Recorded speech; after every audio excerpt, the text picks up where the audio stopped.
My name is Brian Abascal. I am an upper tenor too, proudly.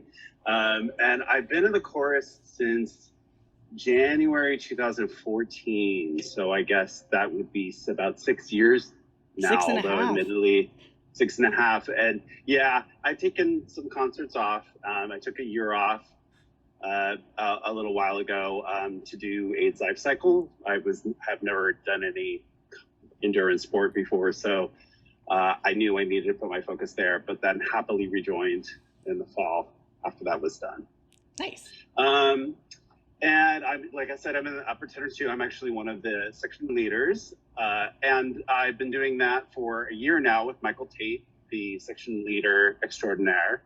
And it's been an amazing experience so far. So I grew up in the Southeast Bay Area in a town called Fremont, California. Forever was known as the end of BART, but it's no longer the end of BART anymore. So now nobody knows it for anything. But it was a, very sort of like middle class existence growing up. I walked to school. I, used to be able to stay out at night on the weekends or in summers playing with my friends. It was pretty sheltered life, but very, very conservative. Yeah. How did you find out about the chorus? So I was in another gala chorus in Boston. It was a classical mixed chorus, men and women, called Coro Allegro. Love to Coro Allegro. Love you guys.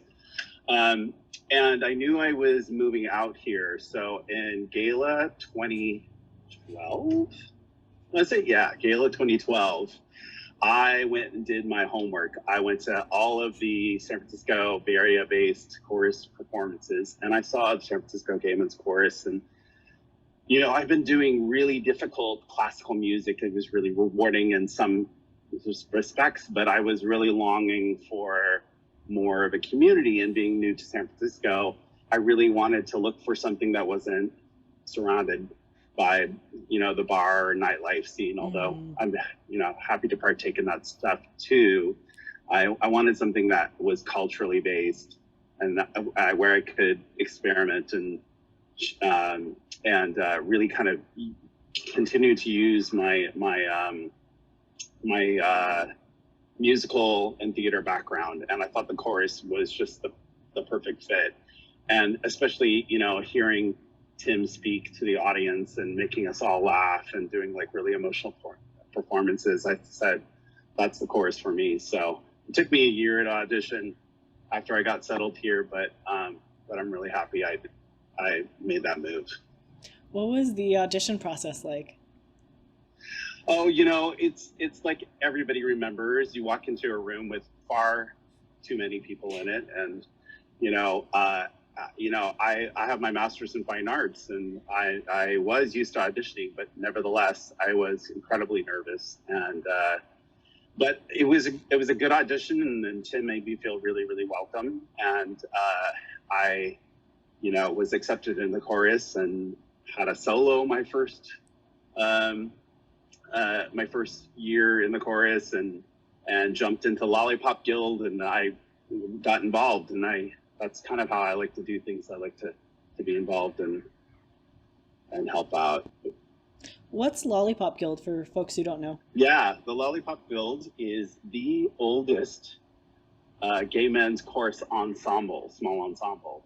It was created the year after the chorus was created, and it is known as sort of the show choir of the chorus. And I really appreciated the experience that I had with them, because, there are 300 of us in any given time in that rehearsal space. And to get to know everybody, there's still some concerts where I show up and see somebody in a tux, and I'm like, I don't know who that is. So getting to know a smaller group of people really closely actually was really helpful in making me feel comfortable in the chorus. I got some really, really close brothers as opposed to my larger family of brothers in the chorus. Tell me about becoming a section leader and what that involves. Yeah, so I was really, really honored by Mitch to ask me if I would perform the role as a section leader. So a section leader helps the section with their music, they're learning their music and rhythm, and sort of leads the section and is sort of the ears for Tim Seelig to make sure that if anything is off or there's somebody who needs a little bit more help or support in learning their music, that we can offer that to them. In addition, when we have sectionals, which is where the sections break off into their own sections and rehearse, we help put together areas of the music that we think need some particular attention that people are struggling with. And then we focus on those sections so that when we come back together as a big group, we've taken our section to the next level. Thinking back on your now 6.5 years in chorus, what's been the most rewarding part so far? There are so many moments. It's really why I keep coming back. But I think the thing that makes me want to continue with this course the most is our activism. Mm-hmm. And there was no experience that displayed our position to make change, to affect change, other than the Lavender Pen Tour. I knew we were going to go in and affect people's lives and make some difference, but I was not expecting to be so affected myself. And really what I felt like the whole experience was like we went in and just sort of cleared a field and gave the people who were there fighting a good fight, but feeling like they were alone. We just gave them room to breathe and said, you're not alone. We're here. And hey, let's connect you to all the other people that are in your town doing the good work so that you can all help each other in the work that you do. And hearing their appreciation for what we did, even me as just a tiny little piece of that, I was forever changed. Are there any particular moments from the tour that stand out? Yeah, couple. Singing in the Brown Chapel, which is the one everybody remembers, just feeling like you're in this space that was sort of, the meeting house of the civil rights movement, and being able to sing there with there's so much power in those walls, and you could really feel them as we sang. We really filled the space. That was an honor. And then the other part was we were in, where were we? I think we were in Knoxville, Tennessee. We went to this place called Sassy's. It was a bar that was in this house, and they had like a gay night on Thursday nights. And we walked in, it's this big Victorian house that was converted in, so that has all the old rooms of what a house would have, but it was, in the second floor, there was sort of a dance floor and this balcony above on the next floor up that overlooked it with all these like strong colored lights, and the music was playing, and it was a hot summer night, and it was magical. It was so great to see something so vibrant in such a rural, part of America. And we all had a lot of fun that night. I think we paid for it the next day, but it was a great time. Beautiful. Is there anything else about your experience in the chorus that you want to share that we haven't talked about yet?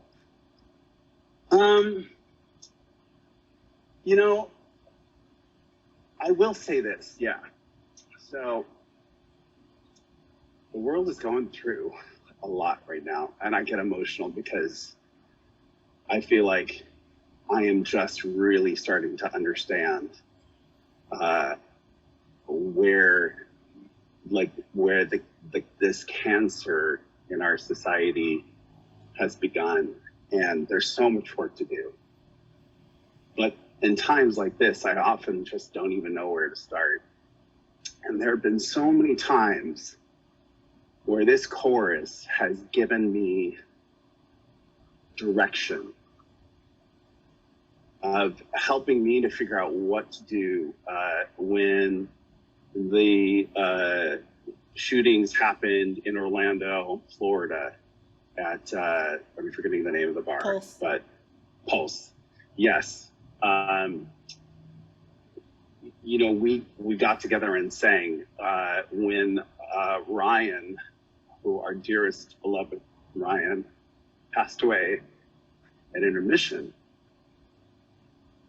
You know, they helped us to grieve. It gives us a focus for times like this that are so hard, and helps us provide this group, the security, that we can then take care of each other around, but then act and affect change. And it's been really hard right now to be without them. You know, I'm so grateful for the chorus connections and be able to reconnect with each other, and that we are giving space. The work we're doing for the diversity, equity, inclusion initiative that the chorus is taking up, it's so important, and it helps, you know, people who feel like, you know, they're just one person, to not be alone anymore. Sorry, I get the claps. No apologies needed. It's real. It's good stuff. Well, thank you. Thank you for taking the time. It's awesome.